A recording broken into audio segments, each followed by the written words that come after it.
안녕하세요 여러분, 해리포터 시리즈 비하인드의 마지막, 드디어 죽음의 성물 파트 2 비하인드 영상입니다.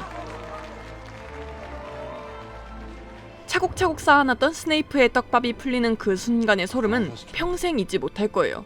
이전 해리포터 시리즈의 비하인드가 궁금하시다면 오른쪽 위 카드를 참고해주시고요. 오늘은 거두절미하고 바로 본론으로 들어가 보겠습니다. 폴리주스로 변신한 이 장면을 촬영하기 전에 엠마 왓슨은 헬레나 보넴 카터를 위해 그 장면을 먼저 연기했다고 합니다. 덕분에 헬레나는 좀 더 헤르미온느의 입장에서 생각할 수 있었다고 하네요. 그래서 이 장면은 헬레나가 벨라트릭스처럼 연기하는 엠마 왓슨을 연기하는 장면이라고 하네요. 스네이프와 맥고나걸이 싸우는 이 장면은 원래 스네이프와 해리포터가 혼혈왕자에 이어 다시 한번 맞붙는 장면이 될 예정이었다고 합니다. 하지만 시나리오를 보고 J.K. 롤링은 절대 안 된다고 막았는데, 그 이유는 이 장면의 핵심은 당연히 맥고나걸 교수님이고, 이렇게 중요한 장면은 소설 속 캐릭터와 달라져선 안 된다고 이야기했습니다. 자연스럽게 마법 튕겨내며 중먹자들 다 쓰러뜨리는 스네이프, 그는 도덕책. 엠마 왓슨과 루퍼트 그린트는 키스신을 찍을 때 굉장히 어색했다고 이야기했는데요. 그 이유는 서로를 너무 남매처럼 생각했기 때문이라고 합니다. 해리와 지니가 키스신을 촬영할 땐 약 10번의 테이크 끝에 성공했고, 론과 라벤더는 약 15번, 해리와 초는 30번이 넘게 걸렸는데 론과 헤르미온느는 단 6번 만에 성공했다고 합니다. 정말 감흥 없이 촬영할 수 있었나 보네요. 항상 볼드모트의 오른쪽에 서 있는 벨라트릭스. 이는 제작진이 의도한 포지션으로 볼드모트의 오른팔 역할이자 둘도 없는 충신이라는 의미입니다. 볼드모트가 넘어온 말포이를 안는 장면은 랄프 파인즈의 즉흥적인 행동이었다고 합니다. 말포이가 가만히 있는 이유는 정말 어떻게 해야 할지 몰라서 그런가 보네요. 이후 죽음을 먹는 자의 일원으로 끊임없이 내적 갈등을 겪었던 말포이의 심리를 해소시켜줄 만한 장면이 촬영됐지만 결국 삭제됐다고 합니다. 바로 해리가 해그리드 품에서 뛰쳐나왔을 때 말포이가 지팡이를 던져주는 장면인데요.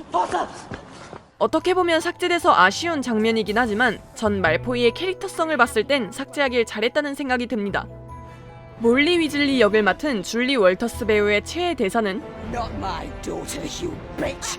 이고, 나시사 말포이 역을 맡은 헬렌 맥크로리가 가장 좋아하는 대사는 입니다. 이 돌 용병들에게도 기숙사가 있다는 사실 알고 계셨나요? 이 친구들의 기숙사는 바로 방패 위에 새겨져 있는데요. 슬리데린, 그리핀도르, 후플푸프, 레번클로 순입니다.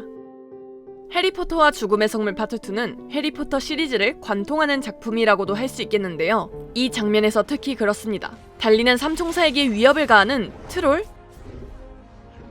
거미떼, 디멘터까지, 이 크리처들의 모습과 순서까지 익숙하시죠? 바로 마법사의 돌, 비밀의 방, 아즈카반의 제수 속 크리처들입니다. 예전 시리즈를 상기시키는 장면은 또 있는데요. 해리의 아들을 태우고 출발하는 해리포터 시리즈의 마지막, 이 엔딩 어디서 많이 본 것 같지 않으신가요?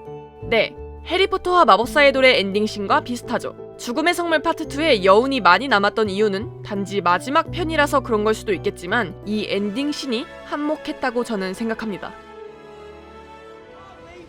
이 영화는 헤르미온느가 직접 빗자루를 타는 유일한 영화입니다. 이 빗자루 타는 장면을 촬영할 때 배우들은 꼭 엉덩이 모양의 쿠션을 챙겼다고 하는데요. 이 쿠션의 용도는 자전거처럼 안장 같은 역할을 했다고 합니다. 3명의 주인공 중 루퍼트 그린트만이 해리포터 시리즈에서 하차 생각을 한 번도 하지 않았다고 합니다. 다니엘은 아즈카반의 제수 때, 엠마는 불사조 기사단 때 하차할 생각을 한 번씩 했다고 하네요. 그린고트 금고안에 있는 동전은 약 21만 개 정도라고 합니다. 100원짜리로 생각해봐도 2,100만원? 다니엘 레드클리프는 원작 소설을 읽으면서 분명 우리 세 사람 중 한 명은 죽을 거라고 확신했었다고 합니다. 덜덜. 실제로 롤링 작가도 론을 죽일까 심각하게 고민했었지만 이 세 사람은 아무도 죽지 않을 거라고 마음 깊이 알고 있었다는 인터뷰를 했습니다. 다니엘은 심지어 작가에게 해리가 죽게 될 거냐며 직접적으로 물어봤는데요. 이에 롤링 작가는 잠깐의 침묵 끝에 죽는 씬을 찍게 될 거야 라는 애매한 대답을 했다고 하네요. 타이타닉으로 유명한 케이트 윈슬렛은 헬레나 레번클로 역에 고려되었고 실제로 제안도 했지만 케이트가 원하지 않을 것 같다며 에이전시에서 거절했습니다. 해리포터 시리즈 촬영의 마지막 날, 루퍼트 그린트는 다니엘과 엠마에게 트럼펫을 선물했다고 합니다. 이유는 딱히 없다고 하네요. 해리포터 시리즈를 통틀어서 사용된 코스튬은 약 25,000개 정도라고 합니다. 죽음의 성물 2를 촬영하면서 쓰인 가제는 추가 시간이었습니다. 원래 한 편이지만 두 개로 나누어 개봉한 유일한 시리즈에 걸맞는 이름이죠. 죽음의 성물 파트 2는 해리포터 시리즈 중 유일하게 3D로 개봉한 작품이었습니다. 데이비드 예이츠 감독은 3D 포맷 전환에 굉장히 보수적인 입장이었는데요. 영화에 몰입이 잘 되지 않고 스토리에 집중하기 힘들다는 이유였죠. 죽성 파트 1에서도 3D로 제작할 걸 고려했지만 2D로 찍은 영화를 급하게 3D로 전환하려니 완성도가 굉장히 부족했다는 이유였는데 워너는 끝내 그 3D의 꿈을 죽성 파트 2로 이루고 맙니다. 알란 릭맨은 책이 완결나기도 전에 스네이프의 모든 비밀을 알고 있었다는 사실은 유명하죠. 심지어 영화를 촬영하는 감독님들도 스네이프의 감정선을 모르니 스네이프의 연기 연출을 전적으로 알란 릭맨에게 맡기는 상황도 있었다고 하네요.